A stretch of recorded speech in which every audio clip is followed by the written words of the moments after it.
All right, hey Quants. Sorry I missed yesterday's typical video I would do, but I was just working through some coding stuff, and so it was on the YouTube related or video content tool that I've been building, just trying to get that across the finish line. I mean, inevitably, if you've ever built software before, then you know how it goes. You get down to the wire, and then you find 100 little tiny things that you kind of want to add, and so I don't like the idea of scope creep. And so one of the things that I try to get better at myself when I'm putting these out is I have a tendency, because I have a tendency to like to make things perfect, at least as perfect as I can make them until I get them out to other people. And then of course, other people inevitably find things that I missed. And then I have to go back and fix those anyways. And so I'm aware of that, and as a result, I try not to hold on to things too long. But when it's really hard for me when I know there are known, I wouldn't say issues because I haven't really found any real large bugs, but known improvements or things that I want to add. I just want to get those out, and so. Anyways, with all that said, still cranking on that. So we'll have a quick one today. We're just going to poke around the charts a little bit and see what we see. Haven't been looking at the charts too much yesterday. I did catch all the hype that was going through some of the social media there because we did get we got a green day and everyone was super stoked. And it wasn't really a small green day; it was a rather large green day as well, relative to where we have been. So now we're down on the day. I don't think that's that concerning. Just taking a look at the volume here, we had some increasing volume coming into this candle, and so it would be nice if we can continue to get an uptick in volume and some price movement up. I don't think, let's see, I might have mentioned this before, if we got this break above here. Now, depending on how you play your Gann swing, you might want to take the entry right away.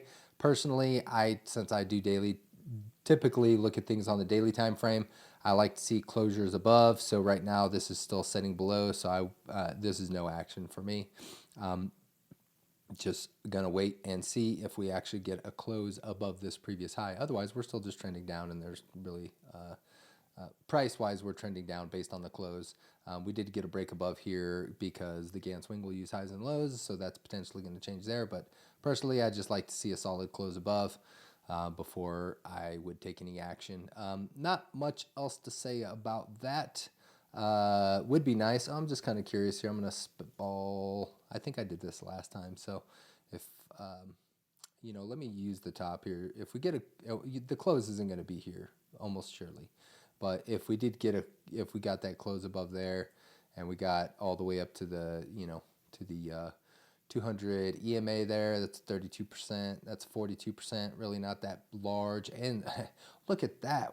If we did that, we'd just be sitting right at the previous top before we kind of dumped out big time. And so my whole idea of waiting to the 200s, as I've mentioned before, it's not a perfect game, and obviously your best bet was to sell off when you got close here instead of waiting, because even now if we get this all the way up here, by the time we eventually get up there, it's going to be lower, right? And so you could have got out at a better price if that was the game you were playing. So let's go ahead. I did look like gold and silver were kind of just ticking up a bit there. I think I talked about that a little bit. Yeah, we had that break up above, I think on Monday, and so that was your entry, and then now you're just kind of basing out. So I did mention the idea that we could see kind of a skim of this moving average and then just dump off, and so that would be a very just kind of bull trap type of thing I would look for, right? So again, this is combining a few different ideas, and so I mentioned the idea of taking the two bar swing trade entry here, but the potential that this could just skim over and die out. But all that said, things are green, right? So if you're already in a position, really nothing I guess no action there. I'm just kind of waiting to see which direction price goes. If you entered a new position, then you just kind of manage that, waiting to see if we actually get a break above, right? So I guess there's really not much to say about silver other than that. Or gold, there's really just not much happening there. Let's see, gold or silver. We got the 821 cross here. We did come down and just touch that. So, I mean, that's potentially not a bad spot to enter. Your typical entry would have been above here, and I did mention it gapped up above that. So if you would have held on a little bit and kind of wait for a better entry, you potentially could have gotten that today.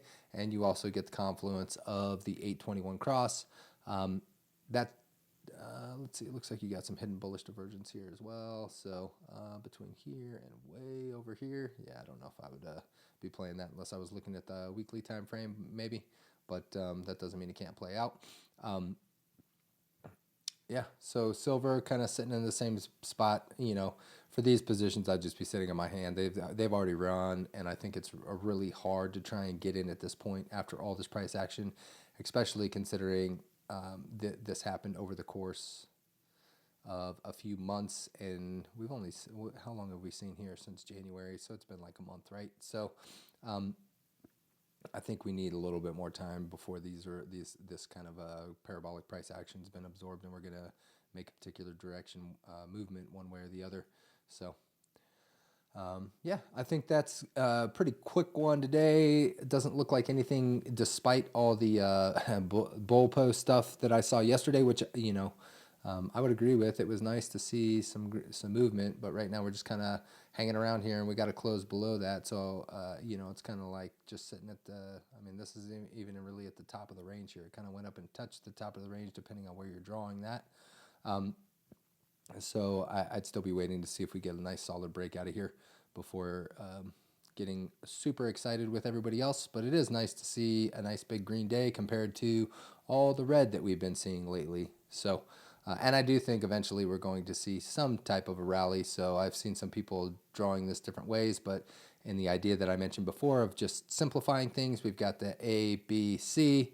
Boom. At that point, I'm kind of looking for a development of a bottom and some at least a counter trend rally before we get some more significant downside, right? So that doesn't mean we can't go down a little bit, but I wouldn't be expecting some of the people calling to see this drop all the way down to like 30,000 or something like that. I wouldn't expect that without seeing at least some more of a counter trend rally, even if it was in the same scope of what we saw with this potential ABC A-B move here, where we got, you know, a relatively good run there. And so if I'm just going to pull these from the bottom just to kind of see what the bottom to top call was there. So yeah, 20% move. So we're far away from that yet. So alrighty, that will be it for today. Going to get back to trying to wrap some of this stuff up, and then I have some other things that I will be working on in the future that are a little bit more quant related. So keep an eye out on that, and we'll catch you on the next one. Peace, quants.